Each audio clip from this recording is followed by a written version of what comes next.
Now, first of all, we have to try to understand that what is the packing efficiency. So, packing efficiency is a peculiar characteristic of the solid state.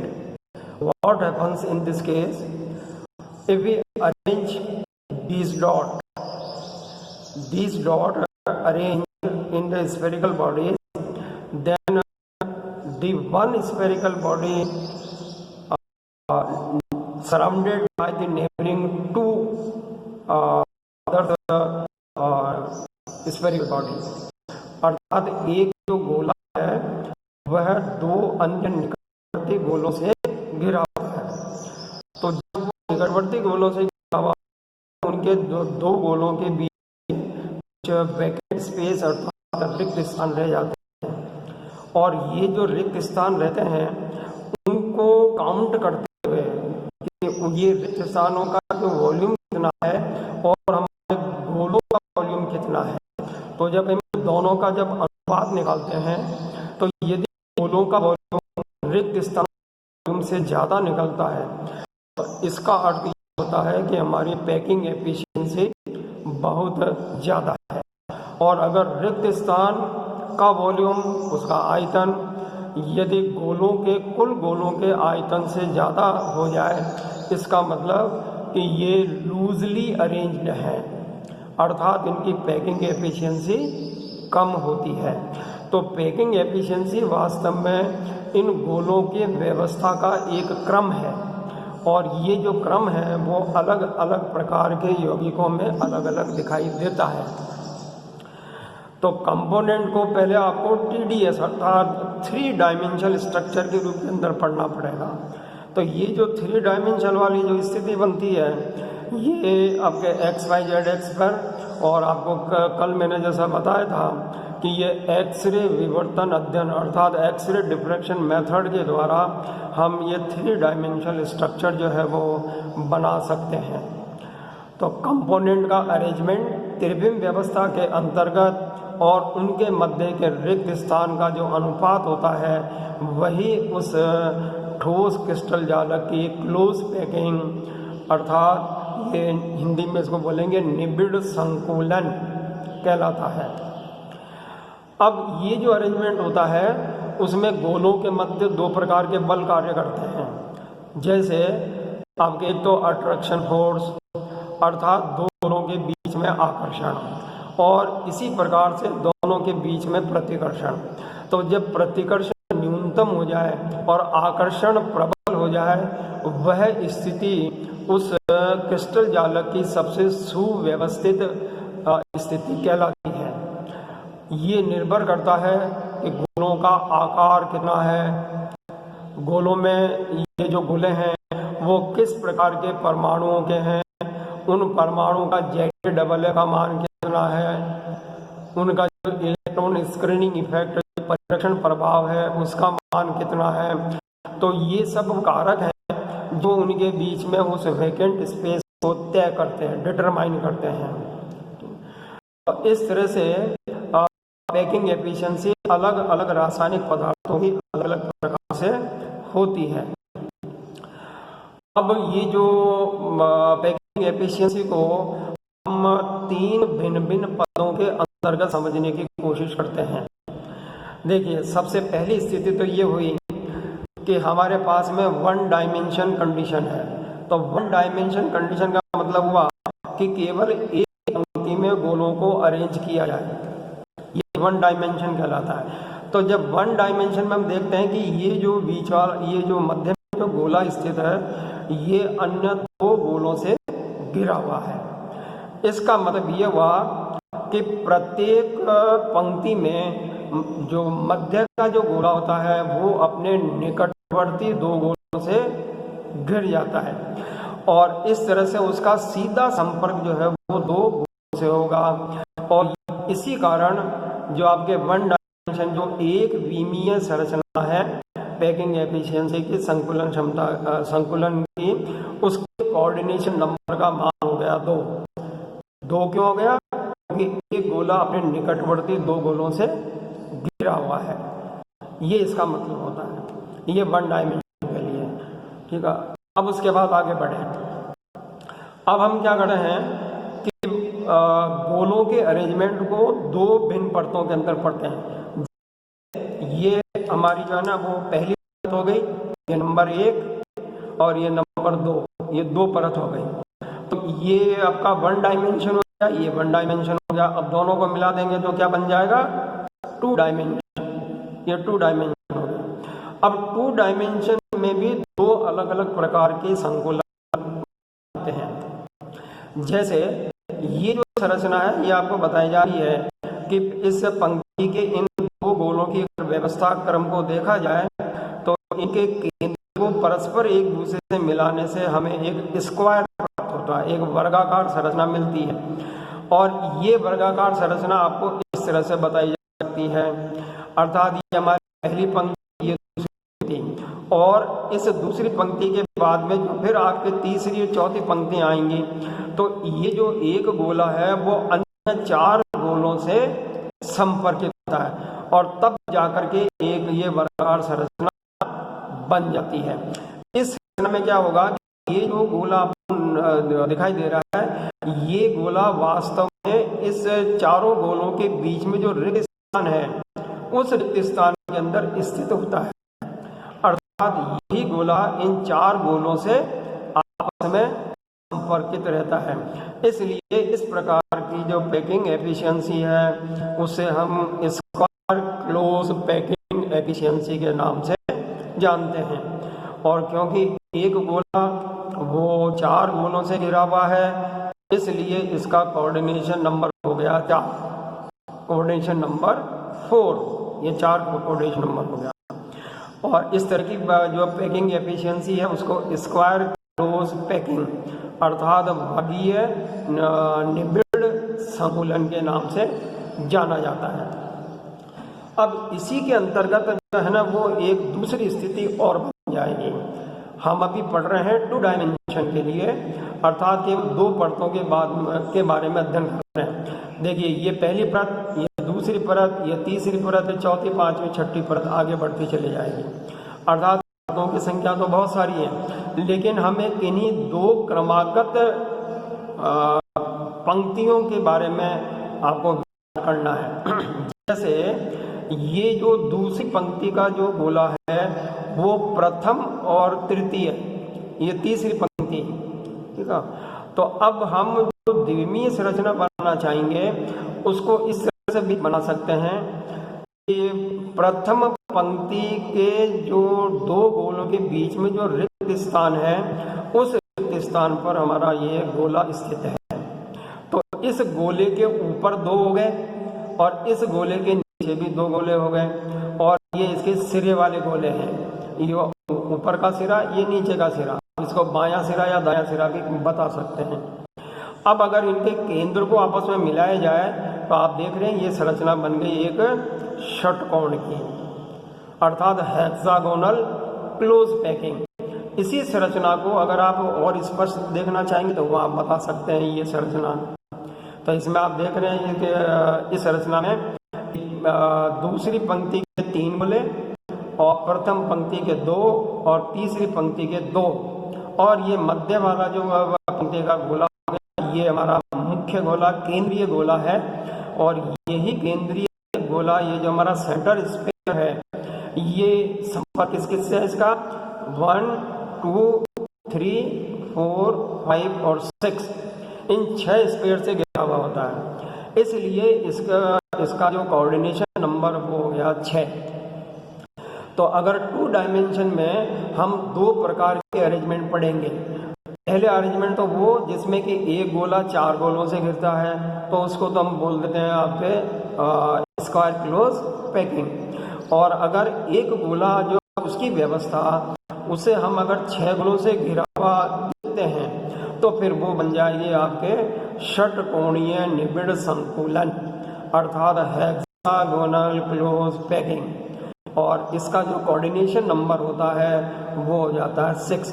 और आपको बताया कि coordination number वास्तव में क्या है। Coordination number जो है वो क्रिस्टलीय जालक संरचना में प्रत्येक गोला अर्थात एक मुष्टि कोशिका का जो एक गोला है वो अन्य निकटवर्ती गोलों से घिरा होता है।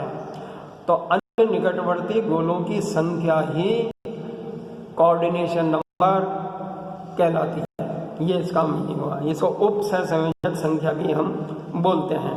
तो ये हो गया आपके 2 डायमेंशन के बारे में। अब आइए आगे हम बढ़ते हैं कि 3 डायमेंशन क्लोज पैकिंग, अर्थात अगर डायमेंशन को 3 कर दिया जाए तो 3 डायमेंशन क्लोज पैकिंग किस प्रकार से पढ़ी जाए। 3 डायमेंशन क्लोज पैकिंग जो होती है वो एक्स वाई जेड अक्ष के ऊपर पढ़ी जाती है। अर्थात आप इसको इस तरह से पढ़ेंगे, ये 3 स्थितियां हुई। तो आप एक को इस गोले के बारे में, दूसरा इस गोले के बारे में और तीसरा इस गोले के बारे में। तो अगर ये तीनों गोलों को इस व्यवस्था क्रम के अंदर हम आपस में उनके केंद्रों को अगर मिला दिया जाए तब ऐसा अध्ययन जो है वो बन जाता है त्रिविमीय, अर्थात त्रिविमीय संकुलन, 3 डायमेंशन क्लोज पैकिंग, ये इसमें बन जाएगा।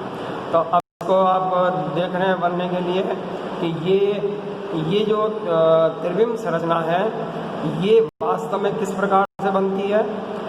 ये संरचना है वो 2 डायमेंशन संरचना की 2 संरचनाओं को परस्पर मिला दिया जाए, अर्थात जो द्विविमीय संरचना की जो 2 संरचना है उनको एक दूसरे में हम समायोजित कर दें तो फिर हमको ये 3 डायमेंशन क्लोज पैकिंग मिल जाएगी, ये संरचना बन जाएगी। अब यहाँ देखिए, यहाँ यही हो रहा है।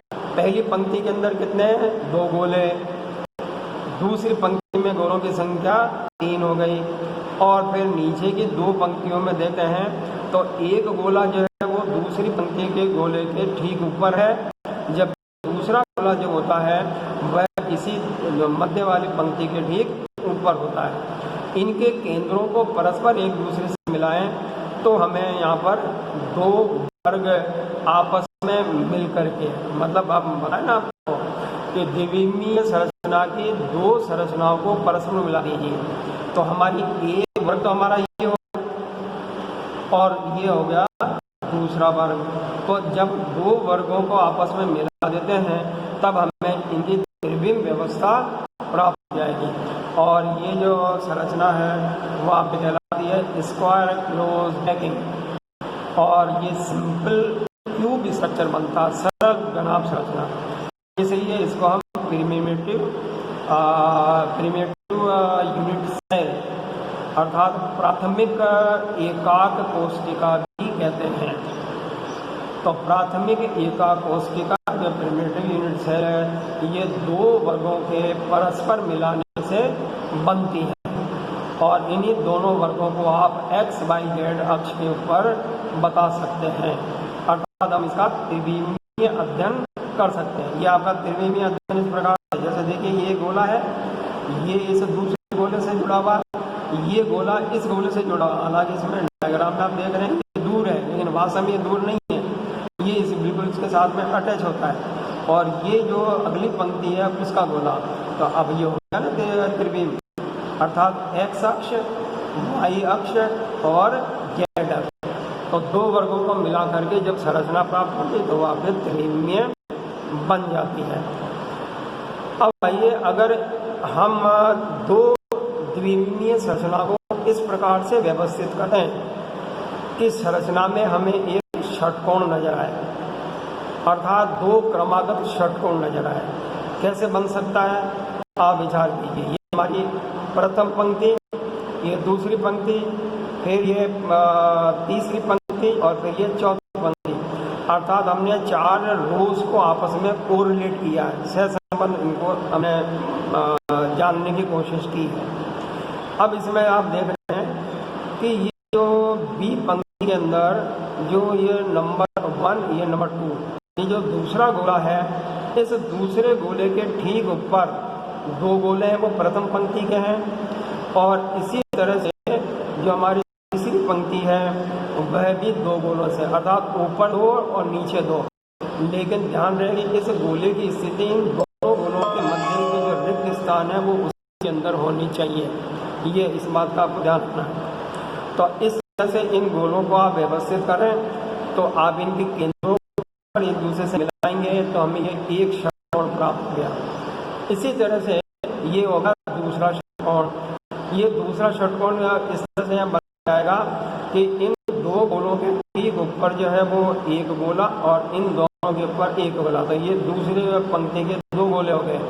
इनको डॉट डॉट से आप बता सकते हैं। तो ये जो अरेंजमेंट है वो किस प्रकार से बनना देखिए, यहाँ पर एक परत के अंदर जो हमारे ये अरेंजमेंट है, अगर एक ट्राइगोनल बनता है, एक त्रिकोण बन गया, ये त्रिकोण बन गया ना, ये इसको केंद्रीय गोले से मिला दीजिए तो ये त्रिकोण बन गया, ठीक है। और इसी तरह से बी पंक्ति का त्रिकोण, ये इन दो गोलों के बीच में ये बी पंक्ति का त्रिकोण। तो इसमें देखिए आप इन दोनों गोलों के बीच में रिक्त स्थान के ऊपर ठीक ये गोला है और यहाँ पर ये जो दो स्पेयर्स हैं उन दोनों के ठीक नीचे वाली स्थिति में, ये ऊपर वाली स्थिति में और ये नीचे वाली स्थिति में, इसके स्थान के मध्य में एक गोला आ गया। इस प्रकार से ए और बी ये दो भिन्न भिन्न संरचनाएं हैं।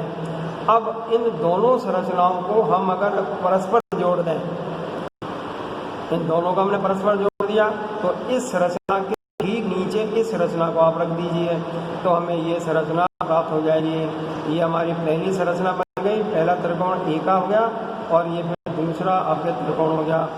दोनों त्रिकोण को, दोनों ट्राइगोनल के स्ट्रक्चर को आप उनके केंद्रों को एक दूसरे से मिला दीजिए तो कुल मिला के हमें एक षटकोण प्राप्त हो जाएगा। यहाँ दो वर्गाकार संरचनाओं से मिलने के कारण प्रिमिटिव यूनिट सेल बन रही थी, ठीक है, अर्थात एक गोला अन्य चार गोलों से घिरा हुआ था।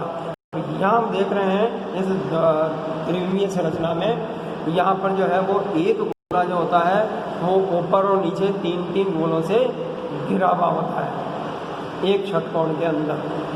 अब इसी हेक्सागोनल क्लोज पैकिंग की संरचना को हम और भिन्न भिन्न तरीके से भी पढ़ सकते हैं। आपको ध्यान होना चाहिए कि जो भी संरचनाएं हम पढ़ रहे हैं इस समय, ये सभी संरचनाएं जो हैं वो एक्सरे विवर्तन अध्ययन के द्वारा जो डॉट प्राप्त होते हैं उन डॉट को परस्पर जोड़ने से बनने वाली ज्यामितीय संरचनाएं ही पढ़ी जा रही हैं। अब देखिए इस हेक्सागोन को हम किस रूप में पढ़ सकते हैं। तो पहले आइए आप कहिए हेक्सागोनल पैकिंग में, यहाँ देखिए कि ए पंक्ति का ये एक षटकोण बन गया। कैसे बना है कि ये दो गोले और ये दो गोले और इनके ऊपर जो है ये एक गोला और ये एक गोला, तो इन स्फीयर को आपस में मिला दीजिए तो ये केंद्र होगा तो ये षटकोण बन गया, ठीक है। तो ये द्विमीय संरचना है इस समय, आप ध्यान रखिए। तो एक द्विमीय संरचना ये हो गई, दूसरी द्विमीय संरचना हमारी मध्य में हो गई। यहाँ क्या हो रहा है कि प्रथम पंक्ति से बनने वाले षटकोण में इन दोनों गोलों के बीच में रिक्त स्थान जो है, ये वाला रिक्त स्थान, ये देखिए, ये मैं आपको डॉट से बता रहा हूँ, ये रिक्त स्थान, इस रिक्त स्थान के ऊपर ये गोला है और फिर ये जो स्क्वायर है वो दो अन्य गोलों से, लेकिन वो दो अन्य गोलों का स्थान क्या होगा कि इन दोनों गोलों के बीच में जो रिक्त स्थान है वो इसके केंद्र पर होना चाहिए, उनके ठीक बीच में गोला रहेगा। तो ये बी पंक्ति का आपका एक ट्राइगोनल बन गया, ठीक है। उसके बाद फिर देखिए वापस इसी को रिपीट कर दीजिए यहाँ पर, और ए बी और ए अर्थात ये षटकोण और ये आपके ट्राइंगल। इस ट्राइंगल का ये जो एक गोला है वो ऊपर के 6 गोलों से और नीचे वाले 6 गोलों से, मतलब 6 स्क्वायर तो ये हो गए, 6 स्क्वायर ये हो गए, इन दोनों से ये संपतित रहता है। इसलिए अब हम बताएंगे कि ये एक गोला 6 और 6 12 गोलों से है, इसलिए हम कहेंगे कि हेक्सागोनल क्लोज पैकिंग की कोऑर्डिनेशन नंबर हो गया 12, अर्थात ये 12 आपकी उप सहसंयोजक संख्या इसकी बन जाएगी। तो बी का एक गोला ठीक ऊपर और नीचे के 6 गोलों से घिरे हुए होने के कारण अब एक अरेंजमेंट इसका और आप देख सकते हैं। ये अरेंजमेंट क्या है इसमें कि यहाँ पर हमारी ए पंक्ति है, ये वाली ए, इस ए पंक्ति का ये जो रिक्त स्थान वाला गोला है वो ये है, आप इसको ध्यान से समझिए। ए पंक्ति के षटकोण और इस षटकोण का केंद्रीय गोला जो रिक्त स्थान पे वो ये हो गया, ठीक है। उसके बाद में अब आ जाती है आपके सी पंक्ति। तो सी के अंदर क्या हो रहा है, संरचना में क्या बन रहा है कि 3 गोले ऊपर और 3 गोले नीचे, 1 2 3 और 1 2 और 3। तो ये 3 और ये 3 अर्थात एक ट्राइंगल और ये दूसरा ट्राइंगल, ये दोनों ट्राइंगल जो है वो मिलकर के एक षटकोण बना रहे हैं। ये हमारी सी पंक्ति है, ठीक है। ये सी को, इसको हम सी पंक्ति बोलेंगे। अब उसके बाद में क्या हुआ कि आगे की स्थिति के अंदर आप देखते हैं कि इन दोनों गोलों को स्थान कहाँ दिया है बी में, कि इन दोनों गोलों के बीच के रिक्त स्थान में ये गोले स्थित हैं। इन दोनों के बीच में रिक्त स्थान पर ये गोला स्थित है। ये बी पंक्ति का अरेंजमेंट है। और ठीक इसके नीचे आप देखते हैं तो ये 2 पंक्तियाँ भिन्न भिन्न हो गई। ये 2 गोले हो गए, फिर उसके बाद में ये 3 गोले, फिर ये 1 गोले, अर्थात ये ए का रिपीटेशन है। तो इस तरह से ये ए सी बी ए, ठीक है, ये अरेंजमेंट हो गया। तो ये भिन्न भिन्न पदार्थों में ये जो गोलों की व्यवस्था है त्रिविम संरचना में, ये भिन्न भिन्न पाई जाती है। और इस प्रकार से कई हम भिन्न भिन्न ज्यामितीय संरचना का इसमें अध्ययन कर सकते हैं। लेकिन कुल मिला के आपको ये ध्यान रखना है कि जो हमारी हेक्सागोनल क्लोज पैकिंग है उसकी जो कोऑर्डिनेशन नंबर है वो 12 होते हैं। तो ये सब आपने हो गया क्लोज पैकिंग स्ट्रक्चर अर्थात निबिड़ संकुलन संरचना। ये निबिड़ संकुलन संरचना के बारे में फिर से थोड़ा सा इसको समराइज करते हैं। 1 डायमेंशन, 2 डायमेंशन और 3 डायमेंशन, 3 पदों के अंदर इस संकुलन को हम पढ़ते हैं। तो आप इसमें कोशिश कीजिए घर पे आप इन संरचनाओं को बनाओ, और जितनी बार ये संरचनाएं बनाएंगे तो उतना ही आप इसको और अच्छी तरह से आप इसको याद कर सकते हैं, पढ़ सकते हैं, आपको यह हेल्पफुल होगी।